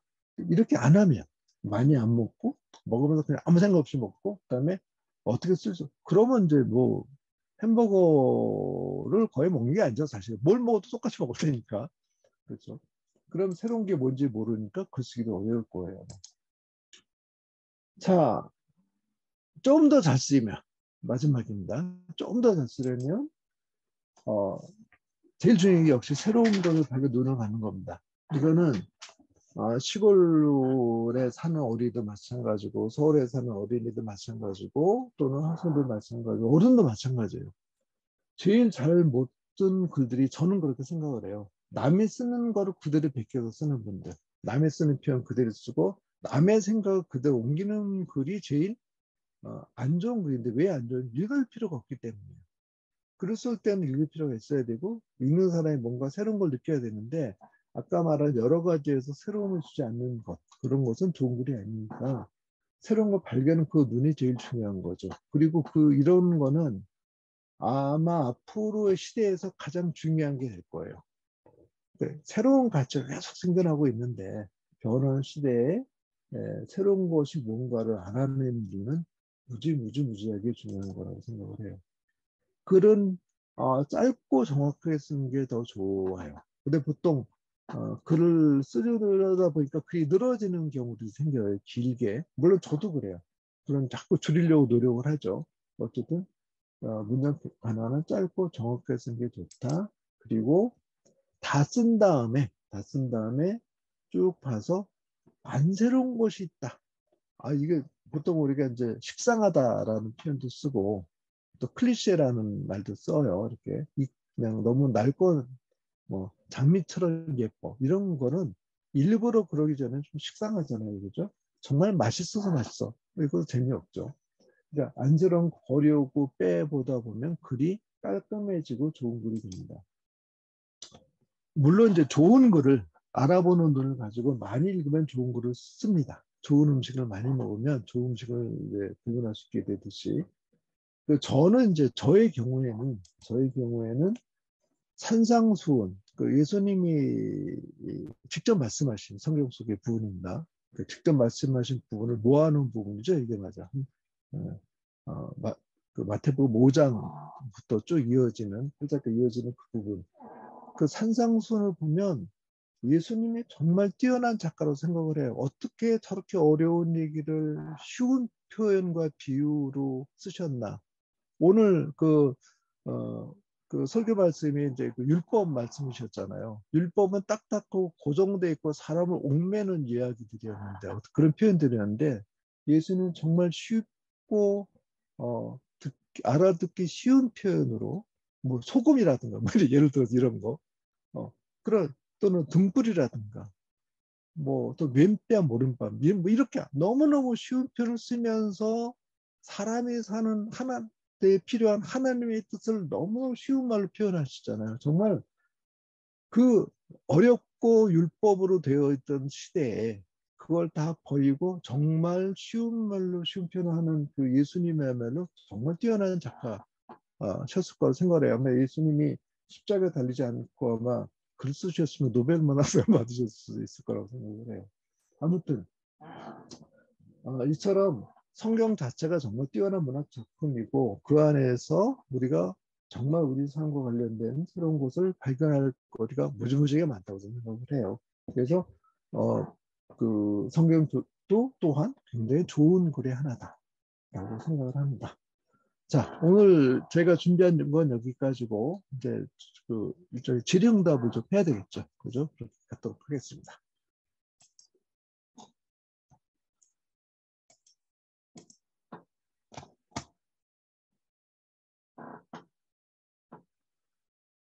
자, 우리 일단 여기까지 우리 해주신 지선님께 박수 한번 하시고 박수로. 네, 오늘 저도 많이 열심히 들었는데, 자, 우리 친구들 가운데 우리 오늘 지사님께 궁금한 것들 있으면은 물으면 좋을 것 같아요. 글에 관련돼서 궁금했던 것들, 글 어떻게 써야 하는지 우리 가르쳐 주셨는데, 여러분들 가운데 글에 관련해서 뭐 궁금한 것들 있을까요?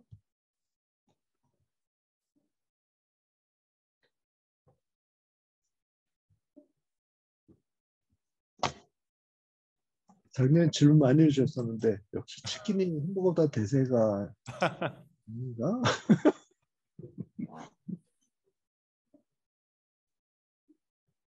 작년에 치킨으로 얘기를 했었잖아요. 그런데 그렇죠. 그 학생 중에 한 분이 치킨을 안 드시는 분이 있었어요. 얘기하셔서 제가 마음에 실렸어요. 치킨은 안 되는구나. 올해는 햄버거다.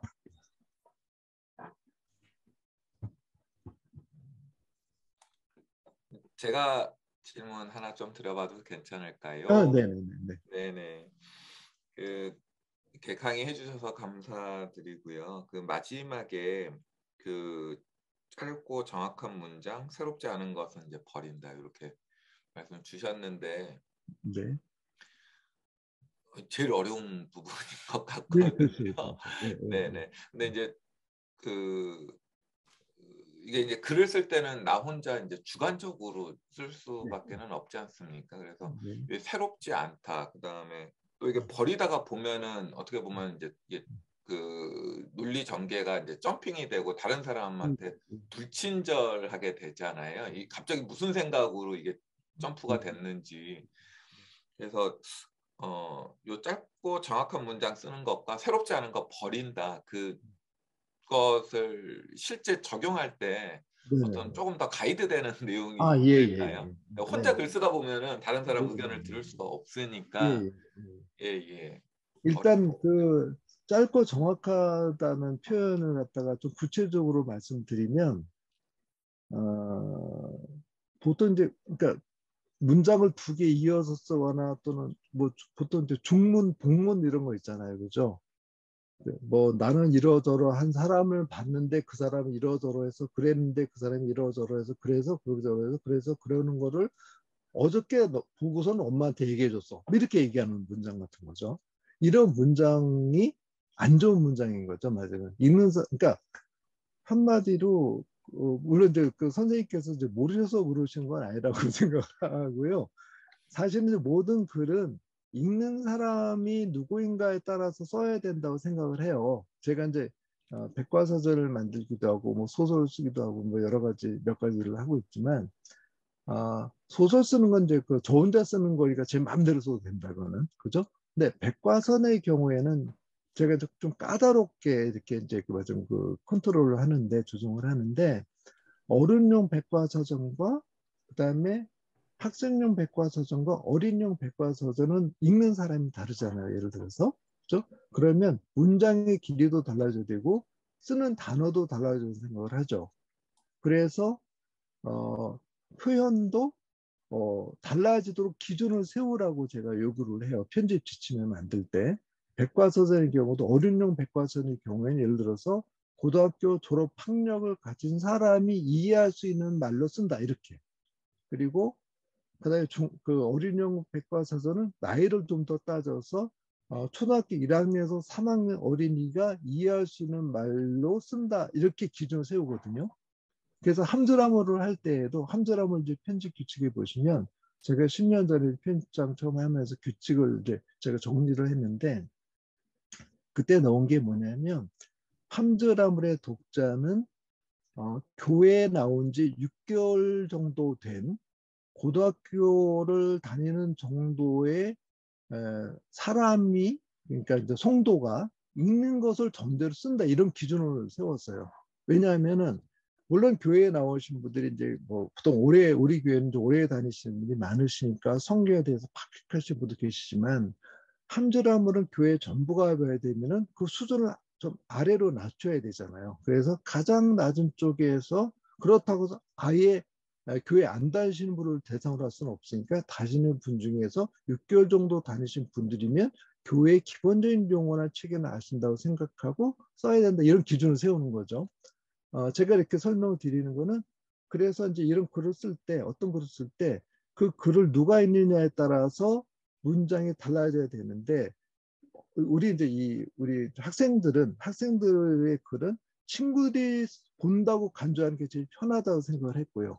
그러면 친구들이 아는 상태의 글인데 그러려면 문장이 길어지면 안 되는 거죠. 짧을수록 좋은데 쓸 때도 그게 좋은데 실제로 문장을 단문이라고 하잖아요. 그 주어 하나에 동사 하나로 끝나는 거. 나는 이랬어. 나는 이래서 끝나는 그 문장이 제일 좋은 문장인 거죠. 그 문장으로 상황을 쪼개 쓰는 것이 이야기에 잘 좋고 그 다음에 이제 그 짧고라는 거에 또 하나 붙일 게 뭐냐면 보통 이제 글을 쓰다 보면 그래서 그랬더니 반대로 또는 그것 때문에 이런 이제 감투사나 또는 이렇게 문장과 문장 이어지는 말들 많이 있는데 그런 걸 다 빼는 게 더 좋거든요.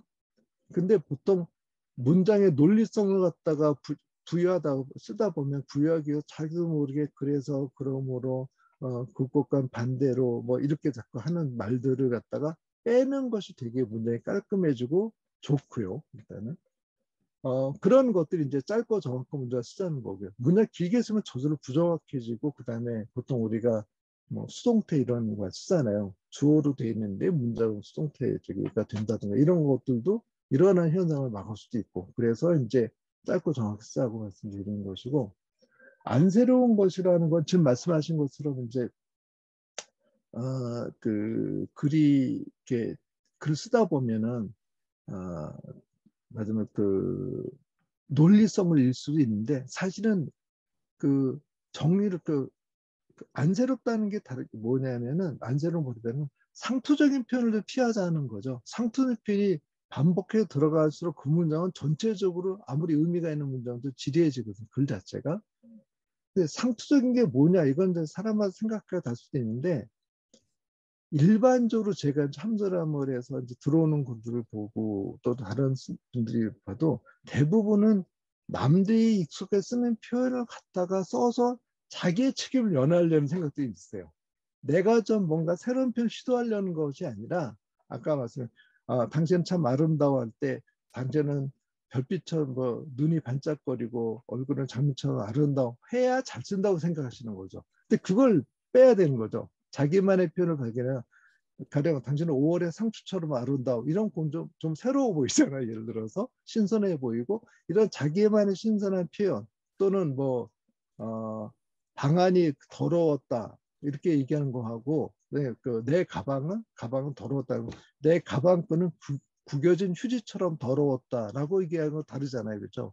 이렇게 좀 나름 자기만이 관찰한 새로운 표현을 덧붙여 쓰는 것과 흔히 쓰는 표현을 갖다 쓰는 것과의 차이를 말씀드리는 거죠. 거기서 흔히 쓰는 표현을 썼다면 쓸 때는 무심코 쓸 수가 있어요. 그죠? 쓸 수 있는데 이렇게 퇴고를 해보면서 그러면서 흔히 쓰는 표현은 좀 새로운 표현이 없을까? 라고 생각해 보면 이제 그때 좀 바꿔보자는 거죠.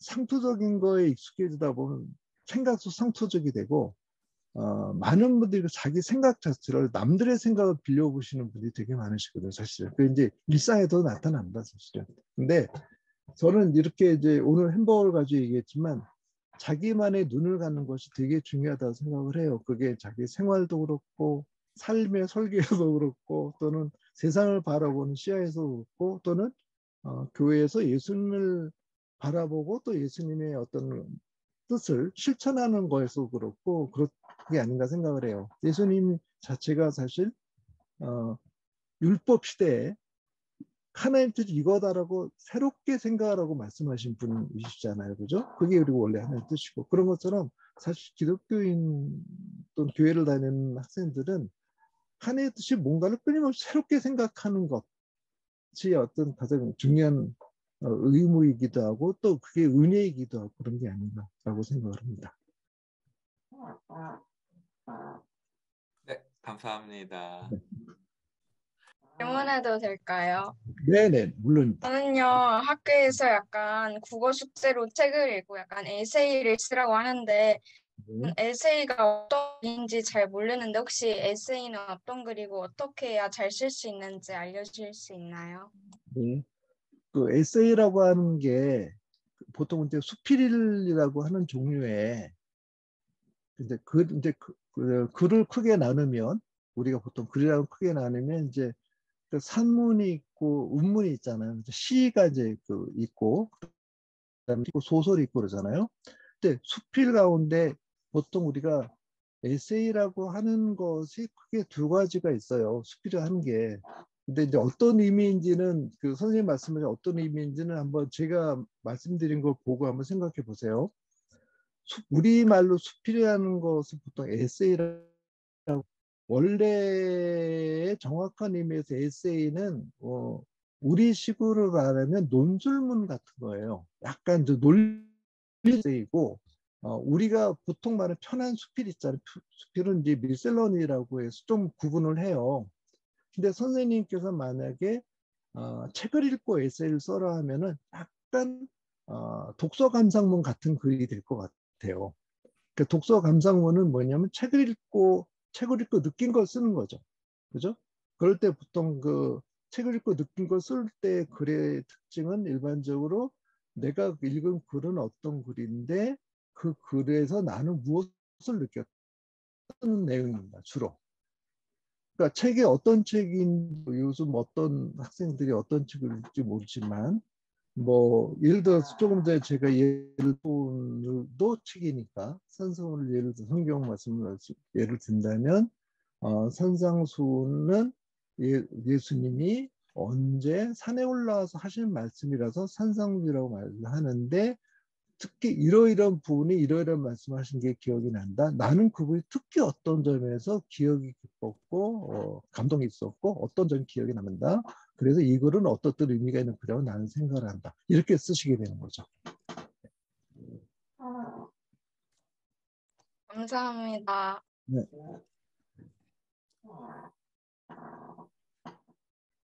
자, 여러분 이 시간에 만약 질문하지 못하고 나중에 질문할 게 생각이 나면은 전도사님이나 우리 선생님에게 꼭 연락을 주시고 그 질문을 우리 장영 집사님께 전달해 드리도록 하겠습니다.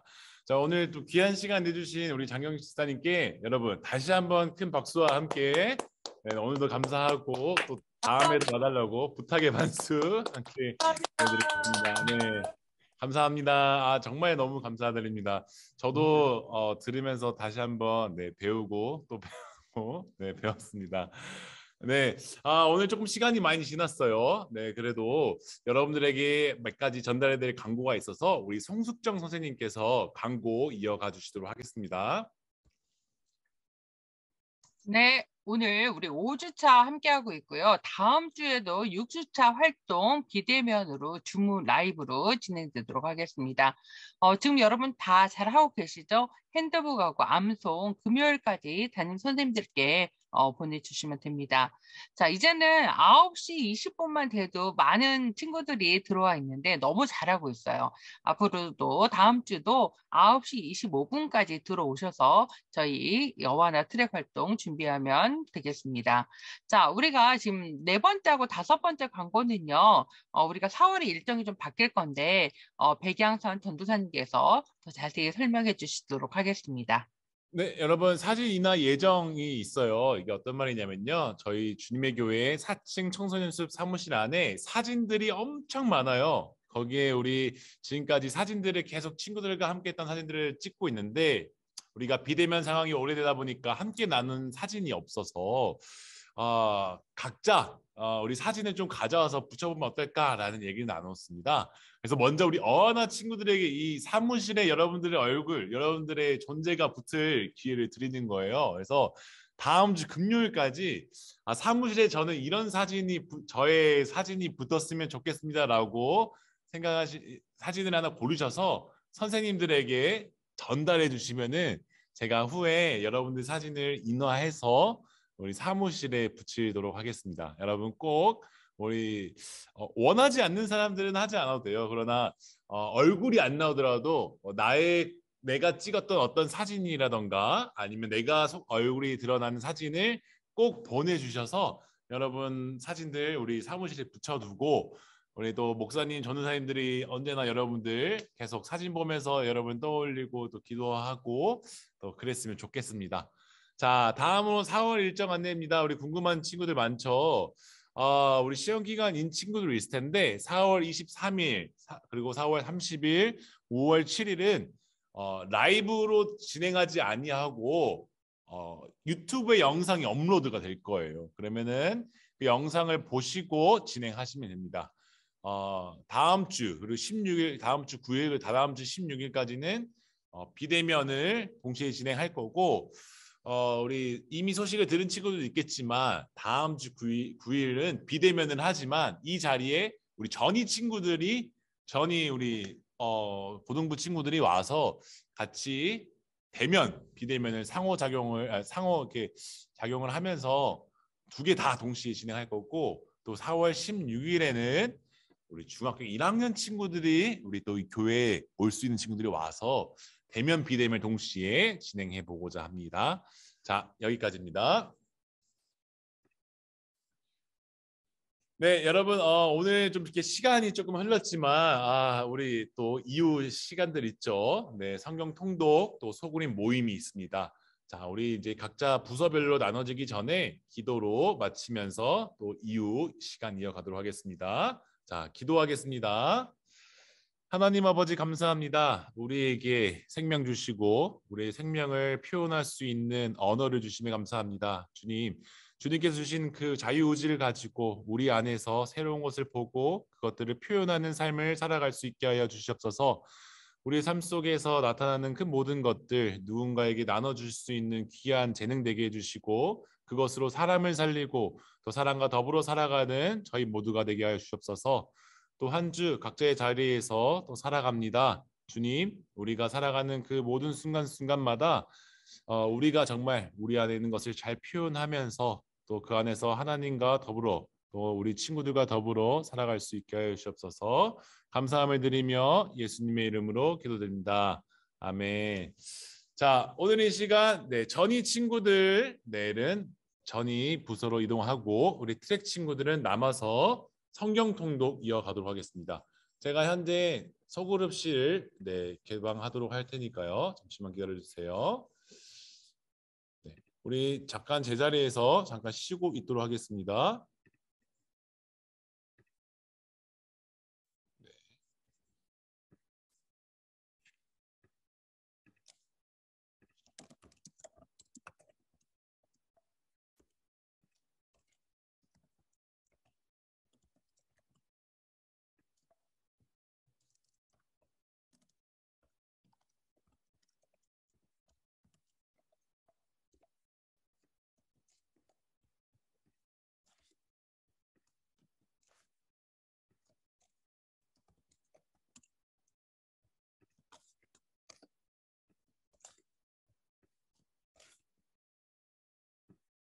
네, 소회실 모두 나눴고요. 우리 각 부서로 일단 먼저 전이 친구들 먼저 이동하도록 하겠습니다. 우리 오늘 이 시간도 너무 수고 많으셨습니다. 남은 시간까지 활동 잘 이어가 주세요.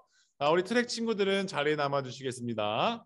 자, 우리 트랙 친구들 오늘 이 시간 우리 말씀 함께 읽은 말씀은 누가복음 13장에서 16장까지입니다.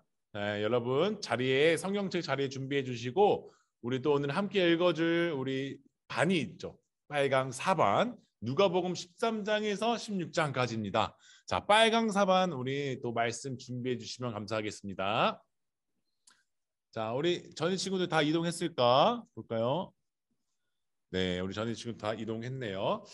오늘 시간이 너무 많이 흘러가지고 여러분 읽을 수 있을 때까지 지금 우리 지금 한 11시 딱 11시인데 10분까지만 읽어볼게요. 우리 빨강 4반 우리 13장 먼저 읽어줄 친구 혹시 누굴까요? 선생님이실까요? 안녕하세요. 재민 좋아요. 오늘 우리 재민이가 그러면은 누가복음 13장부터 우리 또 읽어보도록 하겠습니다. 네.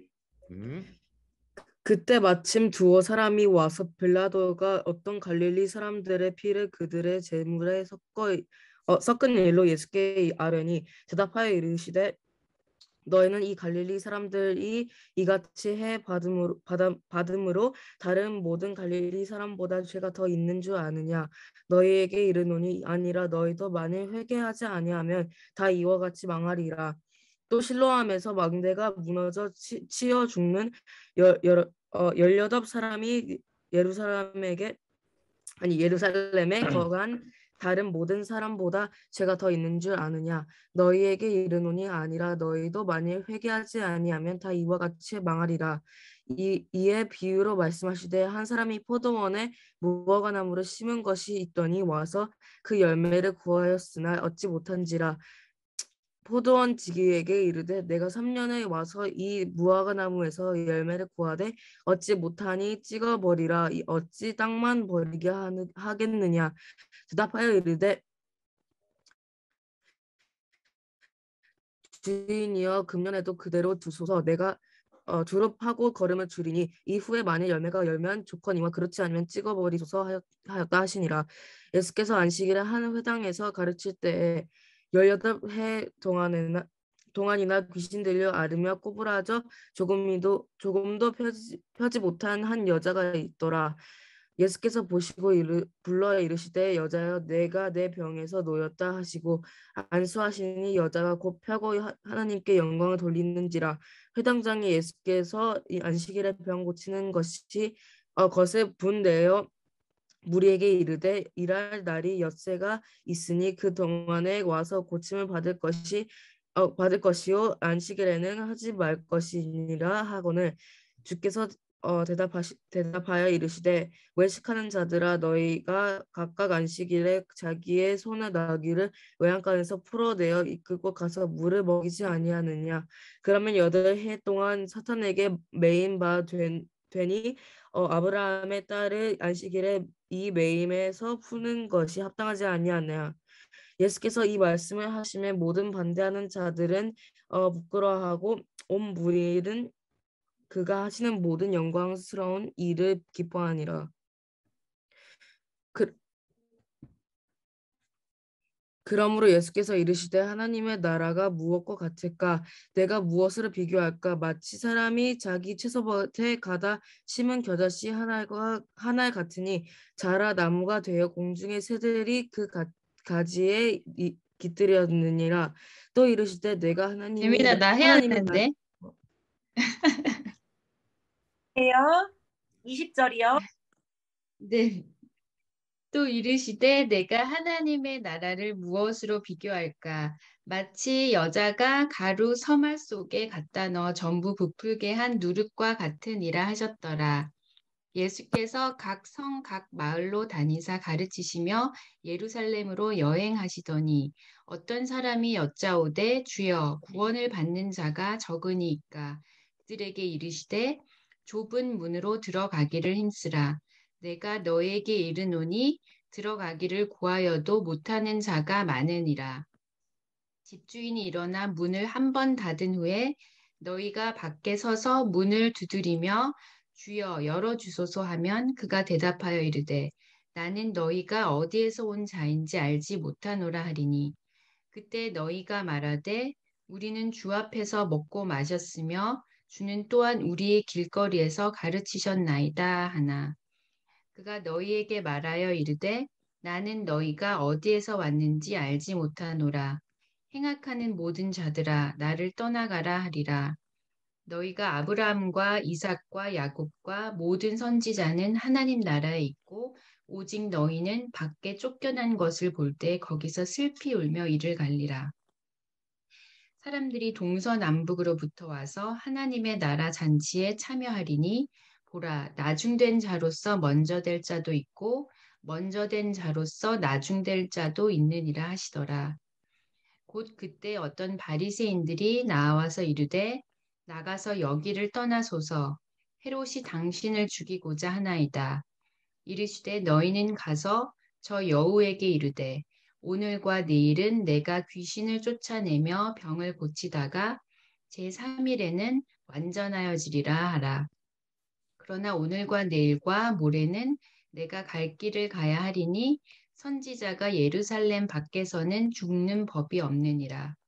예루살렘아 예루살렘아 선지자들을 죽이고 내게 파송된 자들을 돌로 치는 자여 암탉이 제 새끼를 날개 아래 모음같이 내가 너희의 자녀를 모으려 한 일이 몇 번이냐 그러나 너희가 원하지 아니하였도다 보라 너희 집이 황폐하여 버린 바 되리라 내가 너희에게 이르노니 너희가 주의 이름으로 오시는 이를 찬송하리로다 할 때까지는 나를 보지 못하리라 하시니라. 아멘. 14장은 또 누가 읽어주실까요? 사랑하는 현준. 그때 분봉 왕 헤롯이 예수의 소문을 듣고 그 신하들에게 여기가 아닌 제가 말씀을 잘못 피고 있었어요. 괜찮아요. 누가복음을 마태복음으로 피고 있었습니다. 누가복음 14장이야.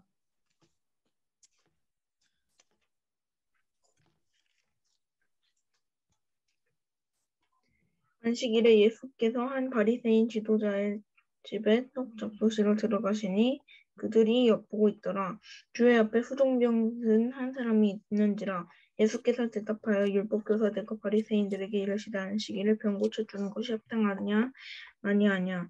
그들이 잠잠하거늘 예수께서 그 사람을 데려다가 고쳐 보내시고 또 그들에게 이르시되 너희 중에 누가 그 누가 그 아들이나 소가 우물에 빠졌으면 안식일에라도 곧 끌어내지 않겠느냐 하시니 그들의 이에 대하여 대답하지 못하니라.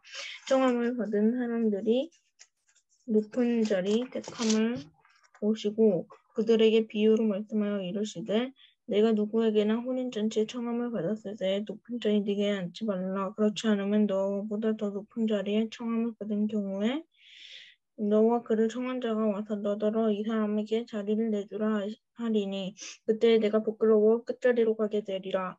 청함을 받았을 때 차라리 가서 끝자리에 앉으라. 그러면 너를 청한 자가 너더러 버시에 올라앉으라 하리니 그때에야 함께 앉은 모든 사람 앞에서 영광이 있으리라. 오직 자기를 높이는 자는 낮아지고 자기를 낮추는 자는 높아지리라.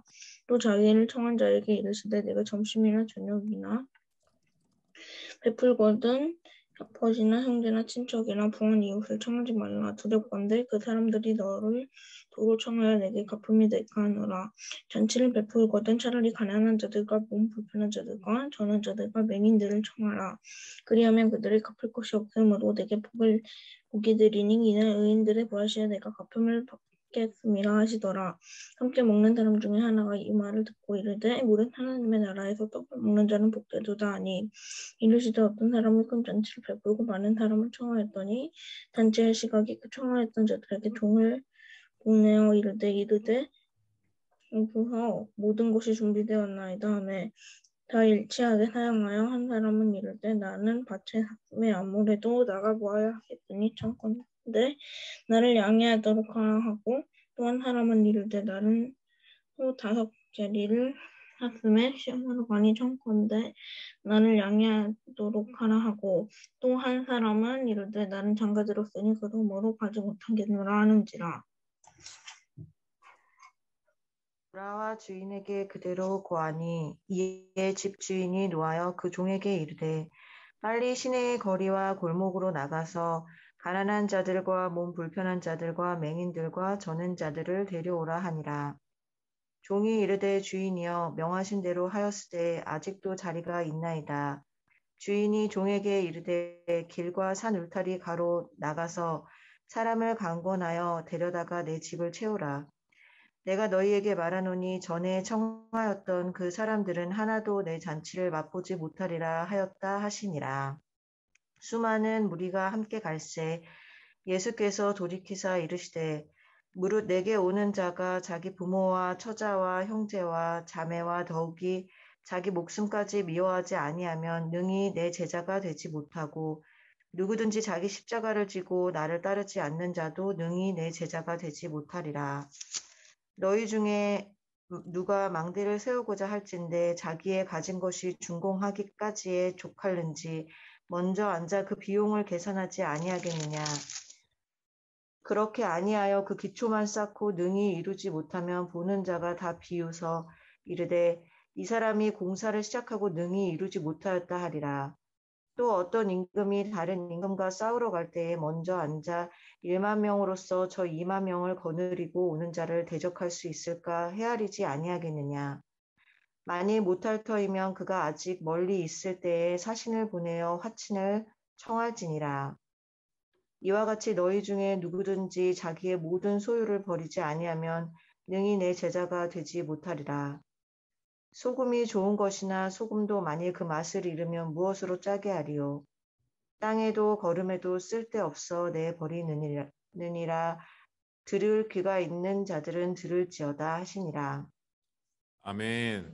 와우, 네, 감사합니다. 우리 오늘 시간이 더 있으면은 우리 또 빨강 사반이 되게 특별한 이벤트를 우리에게 준비해 주신 것 같아요. 우리 현준이 어머님 그리고 우리 재민이 어머니, 네, 말씀 함께 읽어주셔서 정말 감사합니다. 네, 이런 아이디어를 또 제공해 주신 우리 빨강 사반 진주현 선생님, 제가 또 한번 이번에 배웠습니다. 네, 오늘 우리 시간이 조금 많이 딜레이가 되고 있죠. 그래서 여러분들도 참 많이 힘들 텐데 우리 이제 이 시간에는 우리 소그룹실로 들어가셔서 여러분 각자 선생님들과 조금 더 편안하고 대화할 수 있는 시간 갖도록 하겠습니다. 우리 15장 16장은 각자 자리에서 여러분들 양심에 맡기겠습니다. 네, 성경을 펴고 새로운 말씀이 어디 있을까 새롭게 여러분들 이 글을 성경을 바라보는 오늘 배웠던 거 그대로 한번 훈련을 하면서 읽으면 좋을 것 같아요. 자, 우리 이 시간 그러면은 소그룹실로 돌아가겠습니다. 자, 오늘도 너무 수고 많으셨습니다. 네, 잠시 후 우리 선생님들과 함께 좋은 시간 보내겠습니다. 네, 소회실로 들어가시면 됩니다.